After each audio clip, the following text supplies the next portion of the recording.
मोक्षमार्गस्य नेतारं भेत्तारं कर्मभूभृतां ज्ञातारं विश्वतत्त्वानां वन्दे तद्गुणलब्धये।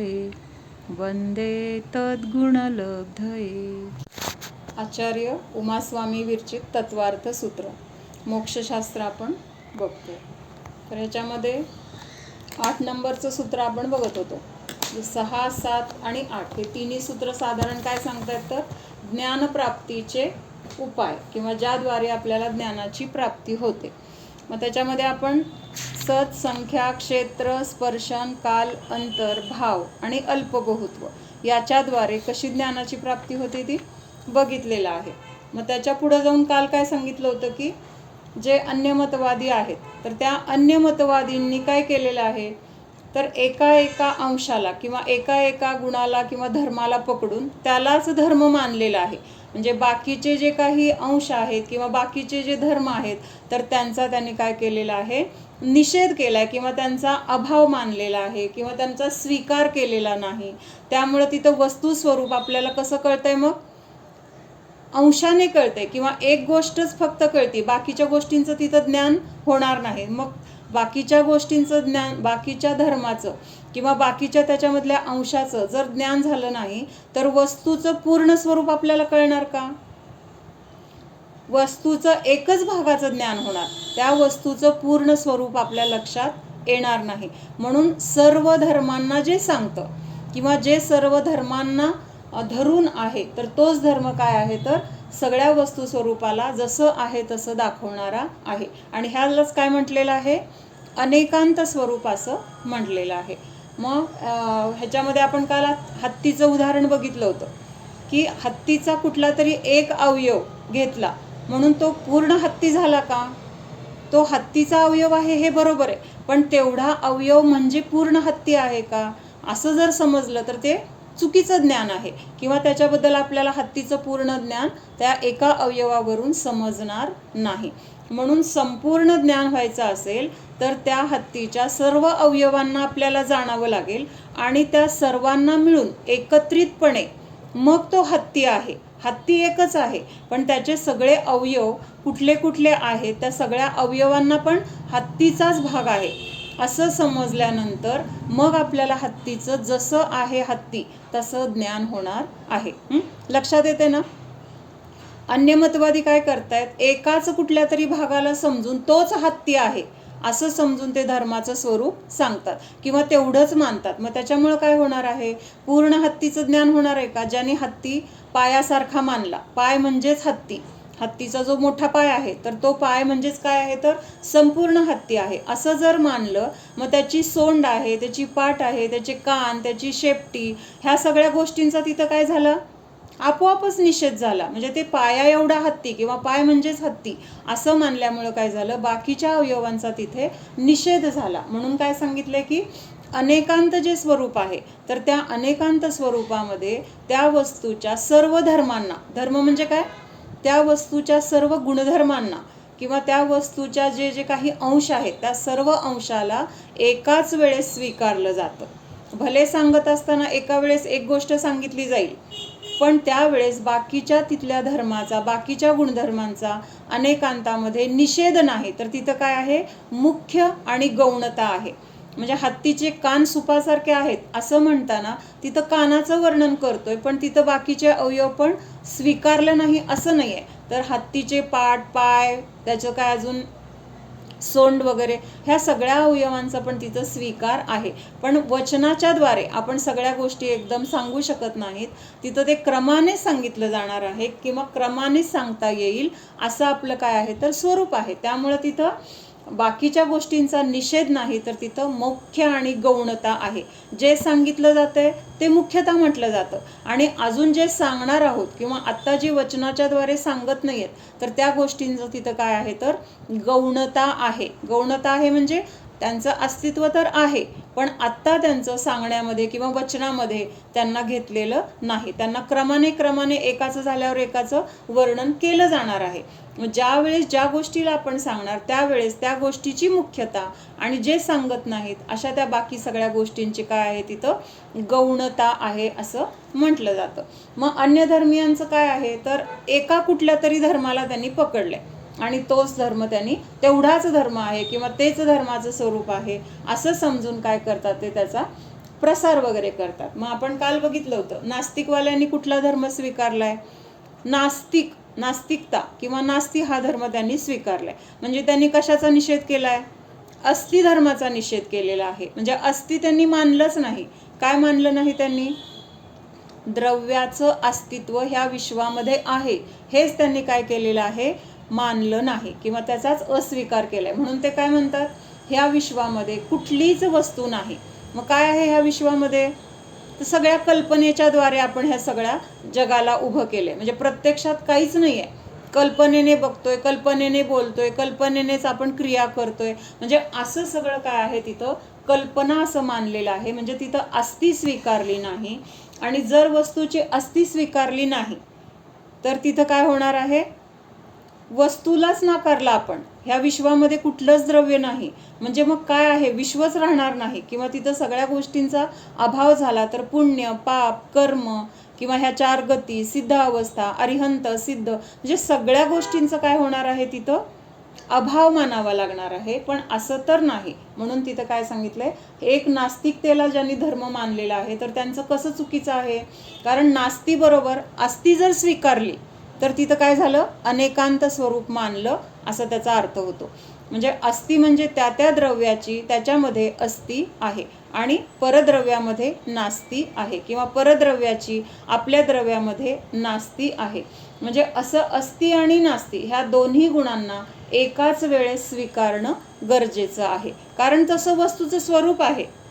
आपल्यामध्ये सांगितले म्हणजे आपण आपल्या धर्मामध्ये सांगितले म्हणजे कल्पनेने सांगितलंय का, तर जे अरिहंत भगवंतांनी त्यांच्या केवल ज्ञानामध्ये जे जाणलेलं आहे तर त्या जाणून काय केलेलं आहे, त्या स्वरूपाला त्यांनी आपल्याला उपदेशाच्या द्वारे सांगितलेलं आहे की वस्तू कशी आहे, अस्थि स्वरूप पण आहे आणि नास्ती स्वरूप पण आहे. मग हे बघत असताना आपण काय बघायला पाहिजे की अस्थि म्हणजे कुठल्या स्वरूपाने आहे आणि नास्ती म्हणजे कुठल्या स्वरूपाने आहे. हा सगळा आपण तिथं जर विचार केला तर दोन्ही धर्मांना स्वीकारण्यामध्ये कुठलीही बाधा येत नाही. लक्षात येते. त्याच्यानंतर पुढचं कुठलं बघितलं होतं की संख्या. म्हणजे संख्याच्या द्वारे काय लोकांनी काय मांडलेलं आहे की विश्वामध्ये एकच द्रव्य आहे. म्हणजे हे वेगळे वेगळे द्रव्य किंवा त्यांच्या वेगळ्या वेगळ्या काही अवस्था काहीच मानलेलं नाही. एकच द्रव्य आहे आणि त्या द्रव्याच्या ह्या सगळ्या काय आहेत, तर त्याचेच छोटे छोटे अवयव किंवा त्याचेच छोटे छोटे अंशाने बाकीचं सगळं जे काही दिसतंय तर ते एकाच द्रव्याचे किंवा एकाच वस्तूचे अवयव आहेत असं त्यांचं म्हणणं आहे. मग ह्याच्यावरून जर एकच वस्तू असेल तर एकामध्ये जे काही परिवर्तन झालं असेल तर ते सगळ्या वस्तूंमध्ये समान परिवर्तन दिसायला पाहिजे. सगळेच बालक रूपाने दिसायला पाहिजेत. सगळेच जर त्यांच्यामध्ये वाढ झाली तर सगळ्यांची वाढ एकदम व्हायला पाहिजे. म्हातारे झाले तर सगळे एकदम व्हायला पाहिजेत. पण असं तर दिसत नाही. प्रत्येक द्रव्यामध्ये प्रत्येक जीवामध्ये विविधता दिसते. कोण तिर्यंचे, कोण मनुष्य, कोणी काय आहे, देव आहे, नारकी आहे. त्याच्यामध्ये सुद्धा परत काय आहे, शरीर वेगळी वेगळी आहेत किंवा वेगवेगळ्या ठिकाणी त्यांचा जन्म आहे, वेगवेगळे त्यांचे कर्माचे उदय आहेत. एकच घटना सगळ्यांच्या आयुष्यामध्ये समान रूपाने उदय येतोय का कर्माचा? कोण सुखी आहे, कोण दुःखी आहे, कोण रोगी आहे, कोण निरोगी आहे, कोण कसा आहे तर अल्पज्ञ आहे, कोण काय आहे तर चांगलं त्याला क्षयक्षमवाला आहे. म्हणजे असं वेगळं वेगळं जे काही दिसतंय, जर वस्तू एक असेल तर अशा वेगळ्या वेगळ्या गोष्टी कशा दिसतील मग? म्हणून तिथं काय आहे, हे म्हणणं चुकीचं आहे. म्हणून तिथं संख्या हे काय सांगते, तर प्रत्येक द्रव्य वेगळं आहे आणि म्हणजे अनेक द्रव्य आहेत आणि प्रत्येक द्रव्याची संख्या काय आहे, तर त्याची वेगळी ठरलेली संख्या आहे. त्याच्यानंतर काही जण काय म्हणतात की वस्तूला कुठला आकारच नाही. मग आकार नसलेली वस्तू असू शकेल का? तर असं पण नाही. कारण आपण बघतोय की समोर जे जे काही दिसतंय कुठल्या ना कुठल्या आकारामध्ये, कुठल्या ना कुठल्या पर्यायामध्ये दिसतंय आपल्याला. किंवा आता जीव जर कसा आहे, अमूर्तिक आहे, मग अमूर्तिक असला कसा आहे, अमूर्तिक आहे. म्हणजे अमूर्तिक म्हणजे आपण जीवाला बघू शकतो का? बघू शकत नाही. पण जीव ज्या शरीरामध्ये जातो त्या शरीराच्या आकाराचा होतो की नाही? मुंगीच्या शरीरात गेला, त्या जीवाचा आकार कुठला आहे आता? मुंगीच्या शरीरा एवढा. त्याच्यानंतर एखाद्या हत्तीच्या शरीरात गेला, सिंहाच्या शरीरात गेला, कुठला आकार आहे? तर त्या त्या शरीराच्या आकाराचा तो जीव होतोय. किंवा आता पाणी आहे, डेऱ्यामध्ये पाणी आहे, आपण ग्लासमध्ये ओतलं, डेऱ्यामध्ये असताना कुठं होतं? डेऱ्याच्या आकारामध्ये ते समावलं होतं. मग ग्लासमध्ये काढलं, तांब्यामध्ये काढलं, आता कुठल्या आकाराचं आहे? ज्या भांड्यामध्ये आपण ओतलं त्या भांड्याच्या आकाराचं आहे. किटलीमध्ये दूध होतं, पातेल्यात ओतलं, आता किटलीच्या आकाराचं होतं, आता कुठल्या आकाराचं झालं? भांड्याच्या आकाराचं. म्हणजे कुठलंही द्रव्य हे म्हणजे आकाराने रहित नाही, तर प्रत्येक द्रव्याला कुठला ना कुठला आकार हा असतोच. कुठल्या गुणाच्या द्वारे हे सांगितलंय आपल्याला की प्रत्येक द्रव्याला कुठला ना कुठला आकार असतो. कुठल्या गुणामुळे असतो ते सांगायचं. प्रदेशत्व जे सामान्य गुण, प्रत्येक द्रव्यामध्ये सामान्य गुण सांगितलेले आहेत. कुठले कुठले? अस्तित्व, वस्तुत्व, द्रव्यत्व, प्रमेयत्व, प्रदेशत्व आणि अगुरुलघुत्व. असे हे जे 6 सामान्य का म्हटलं? तर 6ही प्रकारच्या द्रव्यामध्ये हे गुण आढळतात. असं नाही की फक्त जीवामध्येच आहेत, तर हे 6ही द्रव्यामध्ये आहेत. म्हणून ह्यांना काय म्हटलेलं आहे? सामान्य गुण असं म्हटलेलं आहे. मग ह्या सामान्य गुणामध्ये अस्तित्व गुणामुळे काय होतं? त्या द्रव्याचं अस्तित्व कायम राहते. मग प्रदेशत्व गुणाचं काय कार्य सांगितलंय की त्या गुणामुळे प्रत्येक द्रव्याला कुठला ना कुठला आकार हा असतोच. आता धर्म आणि अधर्म द्रव्याला कुठला आकार आहे? कुठला आकार आहे धर्म आणि अधर्म द्रव्याला? गुणच सांगतो ना की प्रत्येक द्रव्याला कुठला ना कुठला आकार आहे. मग धर्म आणि अधर्म द्रव्याचा आकार कुठला आहे? म्हणजे धर्म आणि अधर्म द्रव्याला पण आकार आहे, कारण ते संपूर्ण लोकाकाशाच्या प्रदेशामध्ये अखंड रूपाने व्यापलेलं आहे. एक जरी असलं तरी ते कसं आहे? लोकाकाशाचा जो आकार आहे त्या आकारामध्ये पूर्णपणे सगळीकडे व्यापलेला असल्यामुळे त्याचा आकार कुठला झाला? लोकाकाशा एवढा झाला. लक्षात येते का? म्हणजे प्रत्येक द्रव्याला आकार हा आहेच कुठला ना कुठला. सिद्धांना कुठला आकार आहे? सिद्धांना आकार आहे का नाही? सिद्धांत तसं नाही. सिद्ध भगवंतांमध्ये पण प्रदेशत्व गुण आहे, कारण तो सामान्य गुण आहे. निराकार आहेत पण निराकार कुठल्या अपेक्षेने म्हटलेला आहे? आणि प्रदेशत्व गुणामुळं काय म्हटलं प्रियांका भाभी? शरीराच्या ते निराकार आहेत, पण शेवटचं शरीर जे आहे त्या शरीराच्या आकाराचं असतं ते. बरोबर आहे. म्हणजे शेवटचं जे अरिहंत अवस्थेमधलं जे त्यांचं शरीर होतं आणि त्या अवस्थेमधून त्यांचं काय झालेलं आहे? निर्वाण झालेलं आहे. त्यांना मोक्षाची प्राप्ती झालेली आहे. मग त्या अरिहंत शरीरापेक्षा किंचित न्यून म्हटलं जातं, किंचित कमी असं ते काय आहे? त्यांचा आकार आहे. शरीर नाही आहे त्यांना, पण ज्या अगोदरच्या शरीरामध्ये ते होते आणि तिथून त्यांचे सगळे कर्म नष्ट झाल्यानंतर तिथून ते काय झाले? मुक्त अवस्थेला प्राप्त झाले. मग त्या अवस्थेमध्ये मूळ जे शरीर होतं सोडतानाचं, तर त्या शरीरापेक्षा किंचित कमी असं त्यांचा काय आहे? आकार आहे. म्हणजे आता मग पद्मासनातून मोक्षाला गेले असतील तर पद्मासन अवस्थेमध्ये आहेत, खड्गासनामधून गेले असतील खड्गासन अवस्थेमध्ये तिथं आहेत ते. म्हणजे त्या आकाराचे, अवस्था नाही म्हणायचं, त्या आकार आणि तिथं त्यांचं अस्तित्व आहे. म्हणजे काय हे आपण बघतोय? तर प्रत्येक द्रव्यामध्ये मग सगळं जीव, पुद्गल, धर्म, अधर्म, आकाश आणि काल हे सगळे द्रव्य काय घेतलेले आहे त्याच्यामध्ये? त्यांच्यामध्ये सामान्य गुण आहे. म्हणजे त्यांच्यामध्ये प्रदेशत्व गुण आहे. म्हणजेच प्रत्येक द्रव्याचा कुठला ना कुठला आकार आहेच. म्हणजे त्याच्यामध्ये भले मग बदल होत असतील किंवा कमी जास्त होत असेल तो भाग नाही आहे, पण त्या रूप किंवा त्या आकारा एवढं त्यांचं काय आहे? त्यावेळेस त्यांचं प्राप्त पर्याय त्या आकाराची असणारच आहे. तर ह्याचं कारण काय आहे? प्रदेशत्व गुण. प्रदेशत्व गुणामुळे हे आकार आहेत. म्हणजे प्रत्येक गुणाचं काहीतरी एक विशिष्ट कार्य आहे.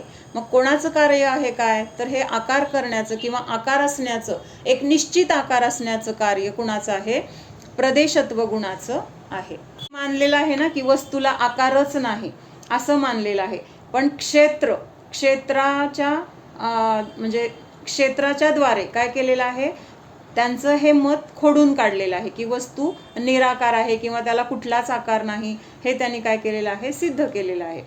कोई कहता है वस्तू क्रियारहित है. क्रियारहित आहे म्हणजे काय, त्या वस्तूमध्ये कुठलाही बदलच होत नाही. अनादिकाळापासून ज्या अवस्थेमध्ये आहे अनंत काळानंतर सुद्धा ती त्याच अवस्थेमध्ये असणार आहे, असं तिथं त्यांचं म्हणणं आहे. पण हे सुद्धा आपल्याला दिसतंय की कितीतरी परिणमन चाललेलं आहे, किती बदल होत आहेत. समयाला काय होतंय, पर्याय नष्ट होते, नवीन पर्याय उत्पन्न होते. मग जर ही पर्याय उत्पन्न होते, नष्ट होते, तर तिथं त्याचा अर्थ काय आहे, वस्तूमध्ये क्रिया होत आहे, वस्तूमध्ये परिणमन होत आहे. पण हे सुद्धा त्या लोकांनी काय मानलेलं आहे, वस्तू क्रियारहित आहे, म्हणजे ते परिणमनाने रहित आहे असं मानलेलं आहे. मग स्पर्शांच्या द्वारे हे त्यांनी खोडून काढले की स्पर्शांमध्ये काय येणार आहे, एक अवस्था सोडल्यापासून पुन्हा त्या अवस्थेला प्राप्त होईपर्यंत, एक क्षेत्र सोडल्यापासून परत त्या क्षेत्रामध्ये परत येईपर्यंत मधला जो कालावधी आहे तर तो तिथं स्पर्शन म्हटलं जातो. मग एक अवस्था सोडली आणि नंतर काही गॅप पडला आणि परत त्या मूळ अवस्थेपर्यंत किंवा त्या अवस्थेला तशा अवस्थेला परत ते द्रव्य प्राप्त झालेलं आहे. म्हणजेच तिथं काय झालेलं आहे, बदल झालेला आहे. पहिली पर्याय सुटलेली आहे, मधी काही कालावधी गेलेला आहे आणि परत काय झालेलं आहे, नवीन तशा टाईपची पर्याय प्राप्त झालेली आहे. म्हणजेच काय आहे तर वस्तूमध्ये परिणमन होतंय, वस्तू क्रियारहित नाही, हे सिद्ध केलेलं आहे. त्याच्यानंतर पुढचा पॉइंट होता, वस्तू का प्रलय सर्वथा होता है ऐसा कोई मानता है. प्रलय म्हणजे काय, सर्वथा नाश, ऐसा कोई मानता है. काल के सिद्ध करने से यह तर्क खंडित कर दिया है.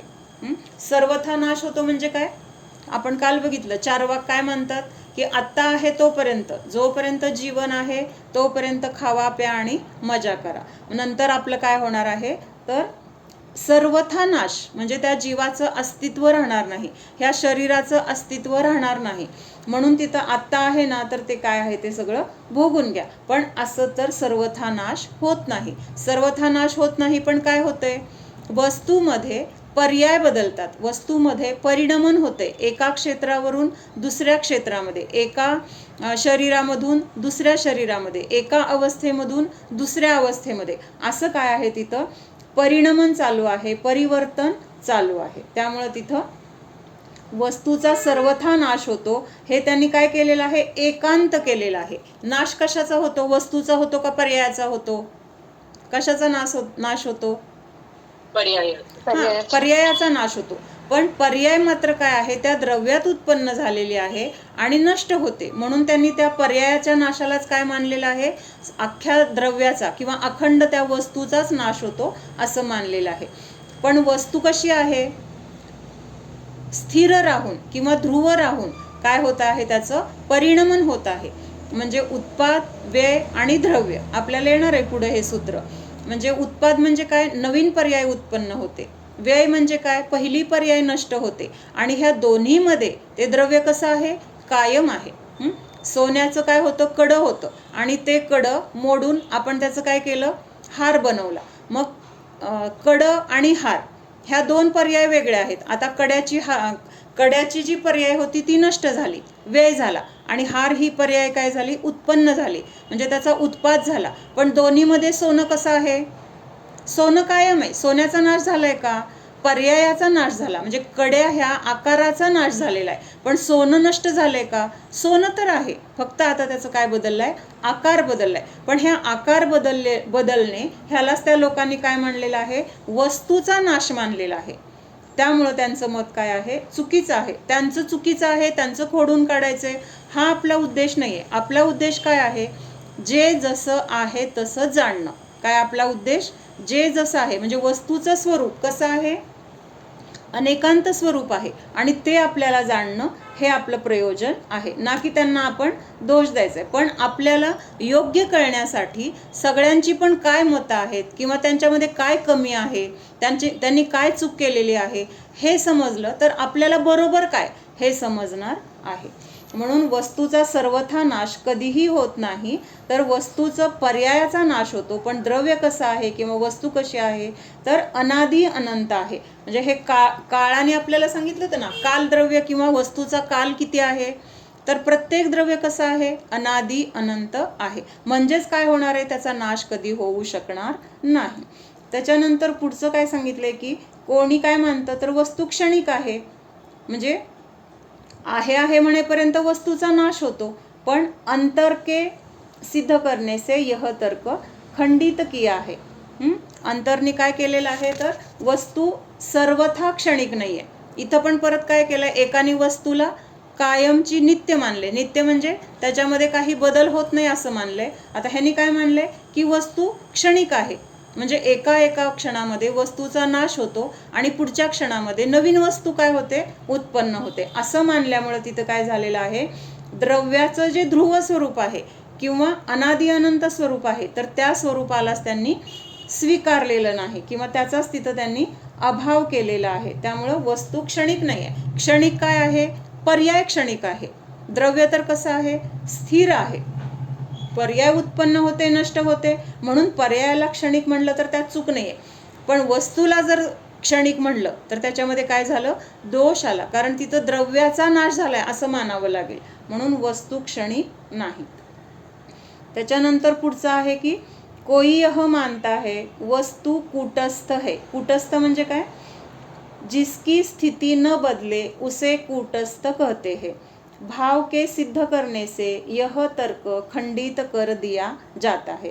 आता कूटस्थ म्हणजे काय, एखादा जीव मिथ्या दृष्टी आहे तर तो कधीच सम्यक दृष्टी होणार नाही, कारण तो तसाच राहणार. कूटस्थ म्हणजे त्याच्यामध्ये कुठलाही बदल होणार नाही. त्याला कूटस्थ नित्य म्हटलंय. नित्य म्हणजे कायम राहणे. आणि कसं राहणे तर जसं आहे त्या स्वरूपामध्येच राहणं, त्याच्यामध्ये कुठलाही बदल न होणं, ह्याला कूटस्थ नित्य म्हटलंय. मग आता इथं काय सांगितलंय त्यांच्या म्हणण्याने की एखादा मिथ्यादृष्टी आहे, मिथ्यादृष्टीच राहणार. एखादा बालक आहे, तो अनंत काळासाठी बालक राहणार. म्हणजे सूर्य उगवलेला आहे तर कायम तो उगवलेलाच राहणार. अंधार आहे, कायम अंधारच राहणार. म्हणजे असं त्यांचं काय आहे, मानणं आहे. पण हे मानणं पण काय आहे, चूक आहे. कारण प्रत्येक वस्तूमध्ये बदल आपल्याला झालेला दिसतोय. मिथ्यादृष्टी जीव आहे तो सम्यक दृष्टी झालेला दिसतोय, किंवा संसारी आहे तो मुक्त झालेला दिसतोय, किंवा एखादा मनुष्य आहे तो नारकी झालेला दिसतोय. म्हणजेच काय आहे तसं राहिलंय का ते स्वरूप, त्याच्यामध्ये काही ना काही बदल होतात. पण हे सगळे बदल होत असताना तिथं द्रव्य मात्र कसं आहे तर द्रव्य ध्रुव आहे, म्हणजे ते नित्य आहे किंवा स्थिर आहे. बदलते किंवा काय होते तर ते सगळं पर्यायामध्ये बदल होतात, पण बदल होतातच. बदल होत नाहीत असं मानलं तरी सुद्धा काय आहे, चूक आहे. त्याच्यानंतर शेवटचं काय सांगितलंय, कोई यह मानता है कि वस्तू सर्वथा एक ही है अथवा वस्तू सर्वथा अनेक ही है. अल्प बहुत्व के सिद्ध करने से यह तर्क खंडित कर दिया गया है. म्हणजे कोण म्हणते वस्तू एक आहे, दुसरं मत म्हणते वस्तू अनेक आहेत. म्हणजे तिथं स्वतंत्रता नाही किंवा अखंड एक सगळ्या द्रव्यांना एकत्र तर केले, किंवा सगळ्या वेगवेगळ्या द्रव्यांच्या सर्वथा काय म्हटलेलं आहे, वस्तू सर्वथा अनेकही है.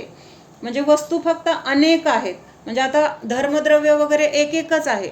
म्हणजे ह्यांनी काय म्हटले, वस्तू सगळ्या वस्तू कशा आहेत, अनेक आहेत. म्हणजे तिथं एक मानायला ते तयार नाहीत. म्हणजे असं काय केले, एका मताला धरल्यामुळं बाकीचे धर्म त्यांचे सुटतायत, किंवा त्याला ग्रहण न केल्यामुळं धर्माचं किंवा त्या वस्तूचं जसं आहे तसं स्वरूप कळत नाही. पण वस्तू काही अल्प पण आहेत किंवा बहु पण आहेत. म्हणजे ह्याच्याद्वारे तिथं काय केलेलं आहे, द्रव्याच्या संख्येच्या द्वारे प्रत्येक द्रव्याची संख्या, किंवा व्यवहारामध्ये सुद्धा आपण कमी जास्तपणा जे बघतोय तर त्याचाच अर्थ काय आहे, तिथं काही कमी आहे, काही जास्त आहे. म्हणजे ही सगळी तुलना आपल्याला करता येते. का करता येते तर तसं वस्तूचं स्वरूप आहे.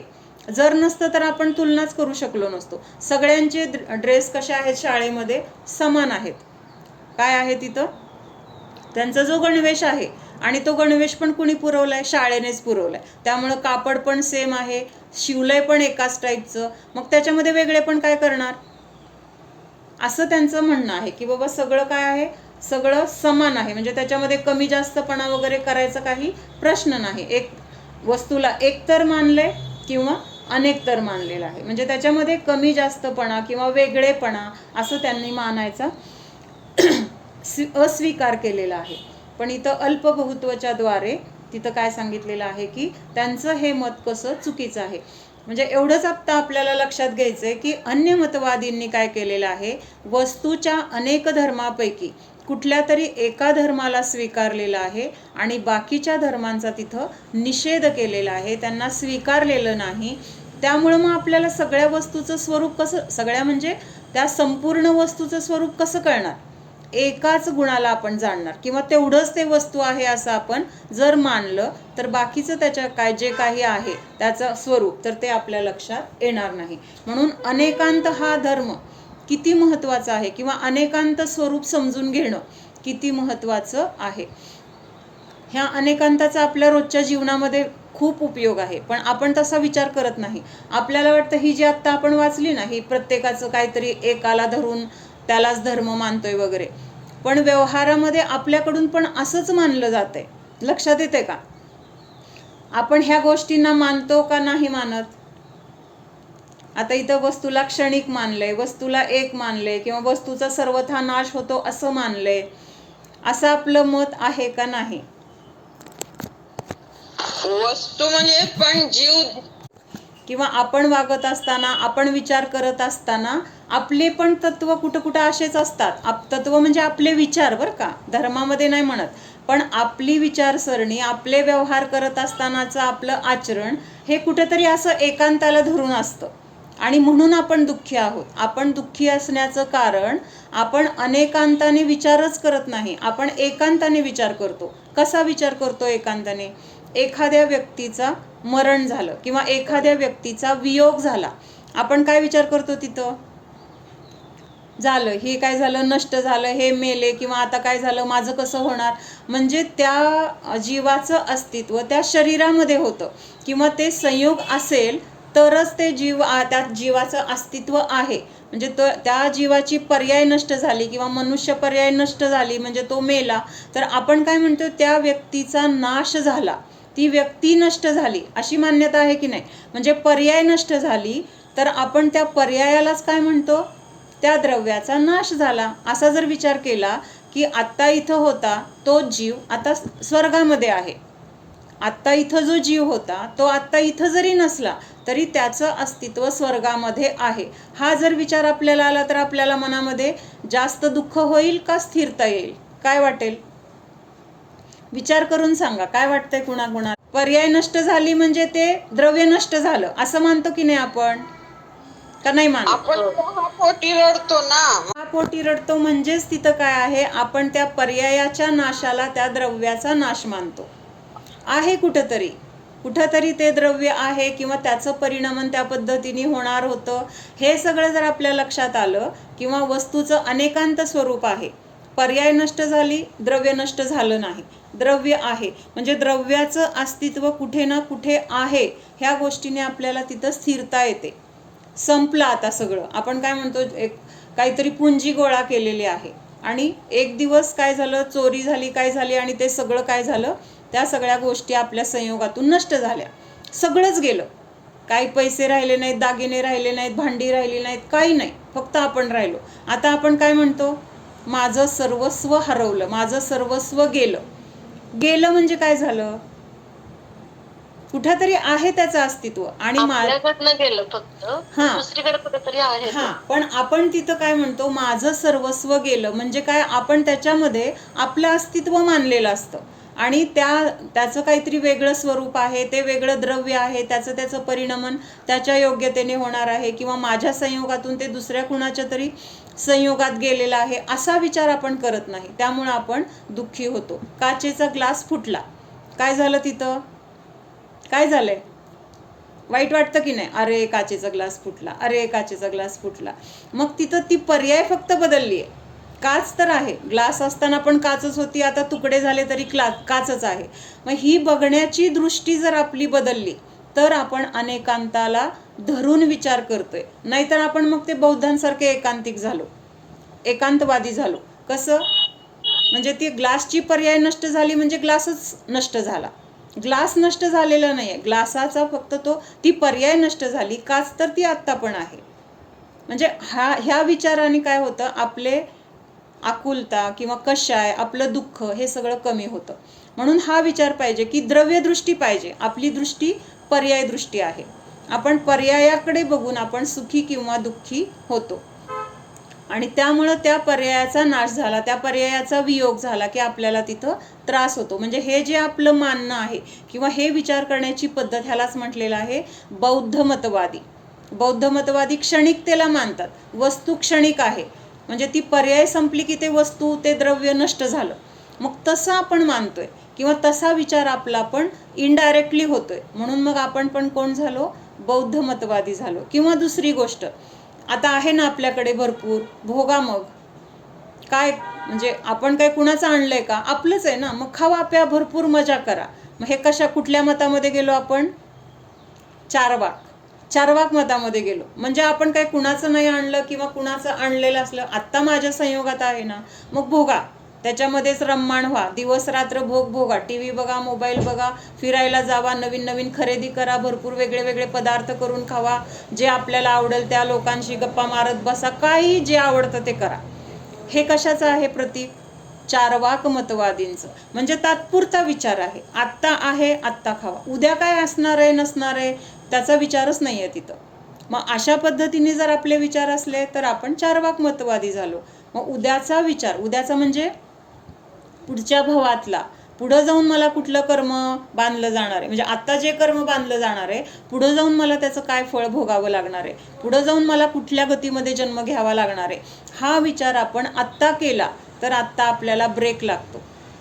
गाडी आहे माझ्याकडे आणि कशी आहे, नवीन गाडी आहे, पेट्रोल फुल आहे, मला गाडी पण येते, आणि गाडी सुसाट वेगाने पळवली, काय माझीच गाडी आहे, मला आवडतं पण वेगात चालवायला, मग पुढं जे काय होणार आहे त्याचा विचार नाही आहे. आत्ता विचार काय आहे, मला गाडी पळवायची आहे, मला त्यात छान वाटतं. मग पुढं जाऊन धडकलं कुणाला तर त्याच्यानंतर होणारं जे काही दुःख आहे, हातपाय मोडले, मरण झालं किंवा अजून काय वेदना झाल्या, ह्या दुःखाला कुणाला सामोरं जायचंय, आपल्याला. मग हा विचार आपण आत्ता करत नाही. आत्ता तात्पुरता विचार जर केला तर आपण चारवाक मतवादी झालो. म्हणजे ही जी मतं आहेत त्या आपण म्हणतो इतर लोकांची आहेत, इतर लोकांची आहेत, पण कुठंतरी ती आपल्यामध्येच काय झालेली आहेत, बसलेली आहेत.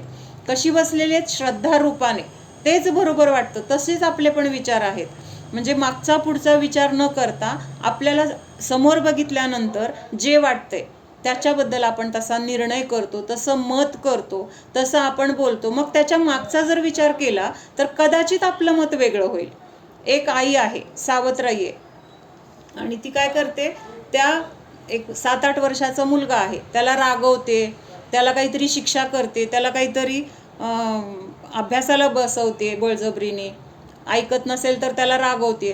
मग ह्या सगळ्या गोष्टी एखाद्या माणसाने बघितल्या लांबनं तर तो काय म्हणणार, सावत्राई आहे ना, मग ती रागवणारच, सावत्राई आहे ना, ती शिक्षा करणारच, ती बळजबरी करणारच, असं बघणाऱ्याला वाटेल. पण त्याच्या मागची तिची भूमिका कदाचित चांगली पण असेल ना, त्या मुलाचं चांगलं व्हावं किंवा त्याला वळण लागावं,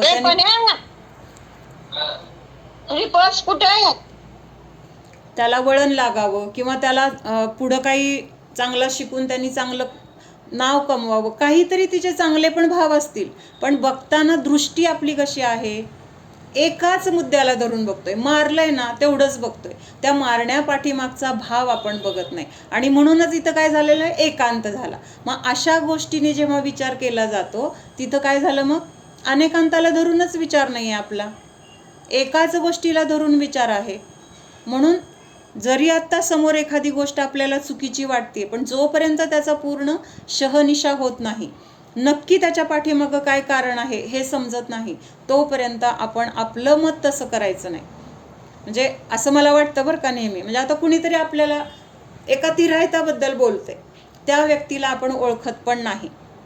काय म्हणलं मी, लक्षात येते ना, माझी कोणीतरी जवळची आहे आणि तिने मला कोणाबद्दल तरी काहीतरी सांगितलं. कोणाबद्दल सांगितलं, त्या व्यक्तीला मी पर्सनली बघितलं नाही, मला माहीत नाही आहे ते स्वभाव कसा आहे, काही माहीत नाही आहे. पण ज्या व्यक्तीने मला सांगितलं की अमुक अमुक व्यक्ती अशा स्वभावाची आहे, ती अशी वाईट आहे, ती अशी काय, तिच्याबद्दलची निंदा केली, आणि मी काय केलं, लगेच तिने जे सांगितलं तसं मी माझं मत बनवलं. आणि मग काही काळानंतर समजा ती व्यक्ती माझ्या समोर आली तर मी तिच्याकडे कुठल्या दृष्टीने बघते? जसं मला त्या व्यक्तीने सांगितलं होतं की बाबा ही अशी आहे. पण प्रत्यक्षात मी फक्त तेवढं तिने सांगितलेलंच बघितलंय. प्रत्यक्षात बाकीचं पण काही आहे का, किंवा तिने सांगितलंय ते बरोबर आहे का चूक आहे, अजून पण काही गोष्टी वेगळ्या असतील, हा बाकीचा विचारच मी नाही केलेला. त्यामुळं म्हणजे मला असं वाटतं, म्हणजे प्रत्येकाने हा विचार करावा, कुणीतरी आपल्याला काहीतरी सांगितल्यानंतर आपल्याला जर त्या गोष्टीची माहिती नसेल, एखादी घटना घडली आणि सांगणाऱ्यानी असतंच प्रत्येकाचं बोलण्याची पद्धत, प्रत्यक्षात असतं थोडंसं आपल्या शब्दाच्या द्वारे थोडंसं वेगळं सांगितलं जातं, जास्त सांगितलं जातं, कमी सांगितलं जातं, काही होऊ शकतं. मग त्यावेळेस आपल्याला जर ते ऐकताना त्या गोष्टीवर विश्वास ठेवायची गरज नाही आहे. त्यावेळेस आपण ऐकून घेतलं ठीक आहे, पण प्रत्यक्षात तिथं नक्की काय घडलं असेल, किंवा सांगणारा आपली बाजू सांगतो, सांगणारा काय करतो, आपली बाजू सांगतो, समोरच्याची बाजू कधी बघतो का? त्याची काय विचार असतील त्या गोष्टीच्याकडे बघण्याचे, ते नाहीत बघत. आपल्याला जसं वाटलंय तसं त्यांनी बघितलं असं आपण मानतो, आणि मग त्यामुळं काय होतो, तिथं एकांत होतो. एकाच दृष्टीने बघतो आपण. बाकीच्या पण अनेक तिथं गोष्टी असू शकतात, अनेक वेगळे वेगळे विचार असू शकतात. मग हा सगळा जर सारासार विचार केला तर तिथं काय होणार आहे, अनेकांत स्वरूपाला धरून आपले विचार असणार आहेत. आणि मग त्यामुळं तिथं राग द्वेष होणारच नाहीत. कळतंय का? राग द्वेष होणारच नाही. त्या आईनी म्हणजे सावत्राईनी त्या मुलाला मारलं आणि त्या बघणाऱ्याला जर हे लक्षात आलं की अरे ती त्याच्या चांगल्यासाठी करते, तिच्या मनामध्ये असा काही वाईट भाव नाही आहे, कारण ती त्याला खायला प्यायला सुद्धा त्याच्या आवडीचं करते, त्याचे कपडे व्यवस्थित ठेवते, त्याचं काय आहे पुढचं सगळं काळजीपूर्वक सगळं त्याला बघते, ह्या गोष्टी जर तिथं लक्षात आल्या तर तिने मारलं तर चुकीचं वाटेल का मग? आणि नुसतंच मारती एवढंच बघितलं तर ती वाईट आहे, ती छळतीये. म्हणजे असं तिथं काय होतं तर एकांत होतो. म्हणून हा अनेकांत आपल्या जीवनामध्ये पावलोपावली गरजेचा आहे. किंवा हा अनेकांत जर सगळ्यांनी स्वीकारला, सगळ्यांनी म्हणजे जेवढे लोक जगामध्ये आहेत त्यांनी जर स्वीकारला तर कुठल्याच प्रकारचं पाप होणार नाही. म्हणजे हे जे वाईट वागणं, खोटं बोलणं किंवा हिंसा, चोरी असले कुठल्याही गोष्टी तिथं काय होणारच नाहीत. म्हणजे प्रत्येकाने जर असा विचार करून राहिलं की अनेकांत स्वरूपाने विचार केला की कुणाला काही दुखवावं वाटणार नाही, कुणाला काही बोलावं वाटणार नाही, कुणाची निंदा करावी वाटणार नाही, कुणाबद्दल काही दोष द्यावे वाटणार नाहीत, म्हणजे हे सगळ्या गोष्टी काय होणार आहेत, ॲटोमॅटिक कट होणार आहेत. म्हणून अनेक धर्मांना एका वेळेस समजून त्यानुसार आपले जर विचार असतील तर आपल्याला तिथं कुठलाही त्रास होणार नाही. त्रास म्हणजे दुःख, नवीन कर्मबंध किंवा तीव्र कषाय, तीव्र पाप, तीव्र दुःख पुढं जाऊन ह्या सगळ्या गोष्टींपासून आपला स्वतःचा बचाव होणार आहे. आई, आपण आता ह्याच्यातलं सगळं शिकलं म्हणून आपल्याला लक्षात येते, आपण म्हणतो विचार आपण करायचा नाही, दुसरे माझ्याबद्दल काय विचार करतात असा जर विचार करत राहिलो ना तर आपला विचारच बाजूला राहतो. ते काय म्हणतील, असं म्हणू नये म्हणून असं करू, तसं करू नये, तसं म्हणू नये म्हणून असं करू. म्हणजे आपण काय करतोय, त्यांना कसं पाहिजे तसं वागायला जातोय. आपला विचार असा पाहिजे, जे योग्य आहे ते मी विचार करून करणार, आणि मी करताना जर मी योग्य केलं असेल, मग समोरच्या माणसांनी मला वाईट म्हणलं, चुकीचं म्हणलं, मला फरक नाही पडला पाहिजे. कारण माझा हेतू काय आहे, मला कुणाला त्रास द्यायचा नाही आहे, मला कोणाबद्दल काही वाईट करायचं नाही आहे, माझ्यामुळं कुणाला त्रास होईल असं मी वागत नाही आहे.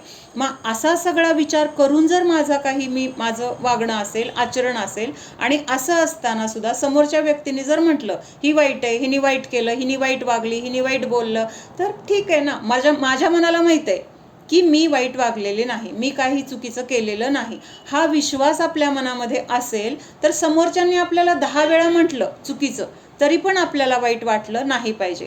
किंवा आता मी असं केलं तर त्यांना कसं वाटेल, हा विचार जर केला तर आपल्याला जे योग्य आहे ते करणं आपल्याकडून होईल का? 2 व्यक्ती वेगळ्या वेगळ्या आहेत, मग ह्याच्या मनासारखं वागायचं का त्याच्या मनासारखं वागायचं, तिथं पण आपल्याला काय होणार आहे, द्विधा होणार आहे, किंवा आपल्याला त्रास होणार आहे. त्यापेक्षा आपण विचार काय करायचे की योग्य विचार, आत्ता काय योग्य आहे करणं, आत्ता माझ्या ह्या गोष्टीबद्दल काय निर्णय घेणं चांगलं आहे, किंवा असा निर्णय घेतल्यानंतर माझं कुणाला काही त्रास होत नाही आहे ना, कोणी दुखावलं जात नाही आहे ना, बस कुणाला त्रास होऊ नये हा हेतू, आणि जे योग्य आहे ते करणं. मग तिथं आपल्याकडून पाप जास्त होईल का कमी होईल असा विचार केल्यावर कमीच होणार. आणि त्यातून आपल्या पापाचा उदय असेल तर समोरच्या म्हणजे संयोगातली लोक आपण चांगलं वागून सुद्धा आपल्यावर खोटे आरोप करतील, करू द्या. आता त्यांनी खोटे आरोप केले म्हणून आपल्याला काय फरक पडणार आहे? काय फरक पडणार आहे? फक्त ते शब्दांच्या द्वारे आपली निंदा, आपल्यावर आरोप केले तर त्याचं पाप त्यांना होणार आहे. ते कर्म बांधतायत ती निंदा करून किंवा आपल्याला चुकीचं ठरवून. मग आपण त्याच्याबद्दल उलट, त्यांनी असं केलं म्हणून त्यांच्याबद्दल आपल्याला उलट मनामध्ये दयाभाव, हे फार पुढचं आहे. पण असं आचार्य सांगतात की बाबा त्यांच्याबद्दल करुणा मनात यायला पाहिजे की मला वाईट म्हणून त्यांनी पुढचं किती वाईट कर्म बांधतायत, त्याचं फळ त्यांना पुढे जाऊन किती भोगावं लागेल. म्हणजे एवढी आपल्यामध्ये दृढता नाही आहे, पण हे पुढचे विचार असं सांगितले. पण आता आपण एवढा विचार करू शकतो की माझ्यामुळे कुणाला त्रास होऊ नये असा विचार करून मी वागत असताना जर मला कोणी वाईट म्हणत असेल, म्हणा. त्यांनी वाईट म्हणल्यामुळं मी वाईट होत नाही, त्यांनी वाईट म्हणल्यामुळं मला पाप लागत नाही, तर त्यांनी वाईट म्हणल्यामुळं त्याचं कर्म त्यांना बांधून त्यांना त्रास देणार आहे.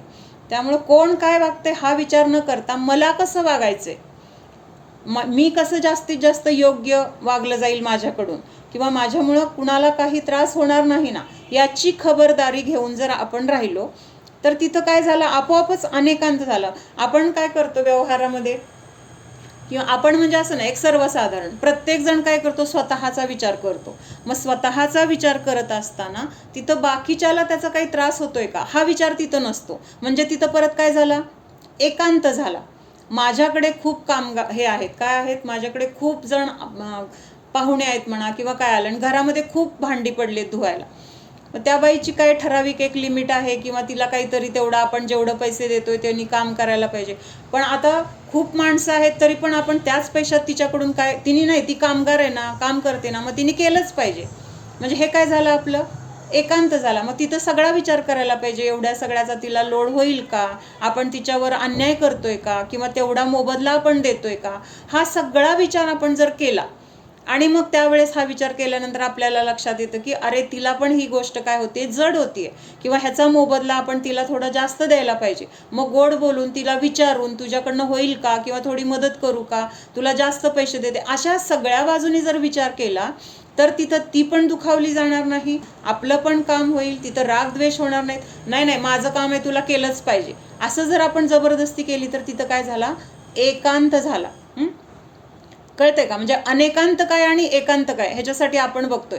म्हणून सगळ्या बाजूनी जर विचार केला, म्हणजे अनेकांत म्हणजे वस्तूमध्ये अनेक धर्म आहेत आणि त्या धर्माला जाणणं एवढाच एक संकुचित अर्थ नाही घ्यायचा. अगदी सगळं प्रत्येक ठिकाणी हा अनेकांत आपण लावू शकतो. म्हणजे कुठलाही विचार करताना सगळ्या बाजूनी विचार केला, मग काय झालं, तिथं अनेकांत. आपण स्वयंपाक करताना बघतो की नाही, घरामध्ये 4 लोक आहेत, ह्याला हे आवडतं, त्याला ते आवडतं, त्याला ते आवडतं, म्हणजे प्रत्येकाच्या आवडीचा विचार करून आपण बनवतो. म्हणजे हे काय झालं, अनेकांत. नाही मला ही गोष्ट आवडते ना, मी हीच करणार, कुणाला आवडू नाही तर न आवडू, असा विचार केला तर तिथं काय होणार आहे, एकांत झाला. मग प्रत्येकाने काय केलं, धुसफूस करत खाल्लं. परत आपण काय म्हणणार, एवढं मी केलं त्याची जाणीव नाही, सगळ्यांनी तोंड वाकडी करून खाल्लं.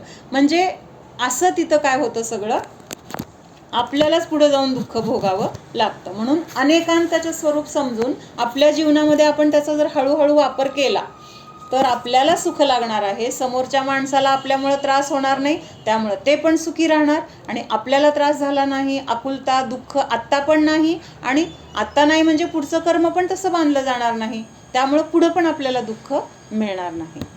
कर्म हा आपल्या जीवनात आचरण करण्यासाठी शिकायचा आहे. ते फक्त पुस्तकी ज्ञान नाही, तर त्याच्यातून आम्हा तर खरं नेहमी सांगायच्या की रोज, म्हणजे त्यांच्या प्रवचनाचं शेवटच असं असायचं की जे काही शिकवले ह्याचा माझ्या जीवनामध्ये काय उपयोग, आपल्यावर घटवा. आज आपण जे शिकलो त्याचा जीवनामध्ये कसं वापर करायचा आहे, किंवा कसं ते आपल्याला फायद्याचं आहे, म्हणजे स्वतःवर घटवा, असं आम्हा प्रत्येक प्रवचनात सांगायच्या. म्हणजे जे काही शिकतोय ते कुणासाठी आहे, फक्त ज्ञान मिळवायचे म्हणून किंवा दुसऱ्याला सांगायचे म्हणून नाही, मला माझ्या जीवनामध्ये तसे बदल करायचे तर मला सुख मिळणार आहे. ते जे काही तत्वज्ञान आहे ते जर मला समजलं, त्याचा अंगीकार जर मी केला तर त्यापासून सुख मला मिळणार आहे. दुसऱ्याला त्याचा फायदा माझ्या संयोगात असेल तर त्याच्या योग्यतेने मिळणार असेल, मिळेल, हे त्याचं पुण्य आहे. किंवा त्याचं त्याचं पाप जसं असेल तसं पुण्यपापानुसार फळ दिसणार आहे. पण माझ्या विचारांचा किंवा हे तत्वज्ञान समजून माझ्यामध्ये केलेलं जे काही बदल आचरण असेल त्याचा फायदा पहिल्यांदा मला होणार आहे. हातामध्ये बर्फ घेतला, कुणाला तरी द्यायचा आहे, कुणाला तरी देताना अगोदर हात गार कुणाचे झाले? मला बरं वाटलं अगोदर, मग दुसऱ्याला दिल्यावर त्याला बरं वाटेल, पण त्याला देण्यापूर्वी मला आधी थंड वाटले. किंवा आता उलटं उदाहरण घेऊया, हातामध्ये कोळसा आहे, कुणाला तरी पोळवायचे, मग कुणाला तरी पोळवायचं म्हणून मी माझ्या हातात घेतला, त्याला तर नंतर पोळणार आहे, हातात घेतल्यानंतर अगोदर मला पोळणार आहे. म्हणून अगोदर आपल्याला कसा त्रास होणार नाही हा विचार करत असताना बाकीच्यांचा विचार आपोआप आपल्याकडनं केला जातोय. मला काय करायचंय, कुणालाही दुखवायचं नाही, कारण मी जर दुसऱ्याला दुखवलं तर पुढे जाऊन मला दुखवून घ्यावं लागणार आहे. मी जर दुसऱ्याला त्रास दिला तर पुढे जाऊन मला त्रास करून घ्यावं लागणार आहे. मी जर दुसऱ्याची निंदा केली तर माझी निंदा होणार आहे. म्हणून हा विचार करताना मी निंदा करायचं बंद केलं तर त्याच्यापासून मला सुख लागणार आहे. मी स्वार्थीपणा करायचं बंद केलं तर त्याच्यापासून सुख लागणार आहे.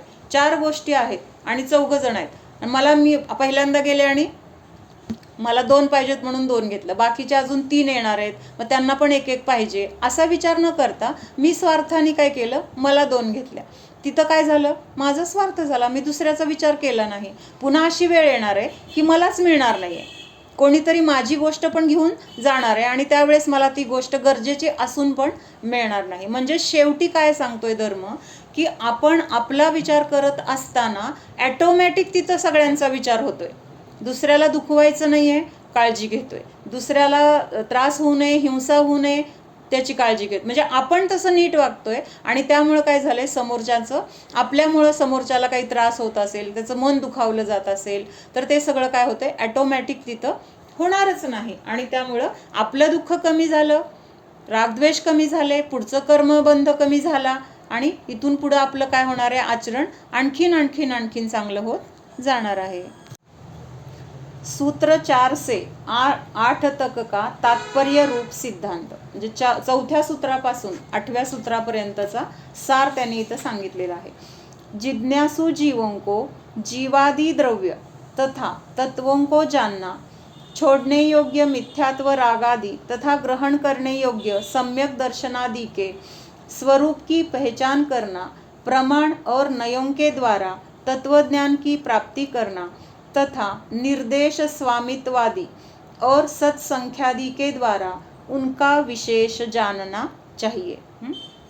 काय सांगितलंय, जे जिज्ञासू, जिज्ञासू कुणाला म्हटलेलं आहे, ओम सावधान जाणा, हा मी शुद्ध जीव आहे, जाणणारा आहे, मात्र जाणत आहे. जाणणे सोडून मी अन्य काहीही करणारा नाहीच. जाणा, ज्ञानदर्शन स्वरूपी स्वस्वरूपाला जाणा. आजपर्यंत पराला जाणण्यामध्ये अनंत काळ गेला, आता हा मनुष्यभव मात्र स्वतःला जाणण्यासाठीच आहे.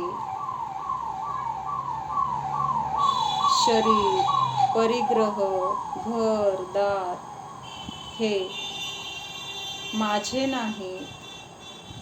आजपर्यंत त्यांच्यासाठीच अनंत काळ घालवला,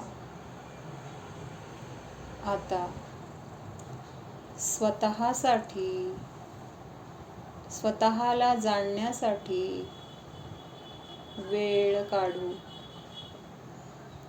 जाणा, जाणतोय तो मी जीवच आहे, शरीर नाही. शरीर जाणू शकत नाही, शरीरामध्ये ज्ञान नाही, शरीरामध्ये सुख नाही. ज्ञान, आनंद हे तर जीवामध्येच आहे. जाणा. मला आनंदासाठी, सुखासाठी शरीराची, इंद्रियांची, धनाची, परिग्रहाची, परिवाराची गरज नाही. मी स्वयंपूर्ण आहे, परिपूर्ण आहे, अनादि अनंत आहे, स्वतंत्र आहे, स्वाधीन आहे. अशा अनेक गुणांनी मी परिपूर्णच आहे. जाणा. माझ्यामध्ये कसलीही कमतरता नाही, उणीव नाही. मला परद्रव्याची गरज नाही, परद्रव्याची अपेक्षा नाही. जाण. परनिरपेक्ष स्वरूपोऽहम्.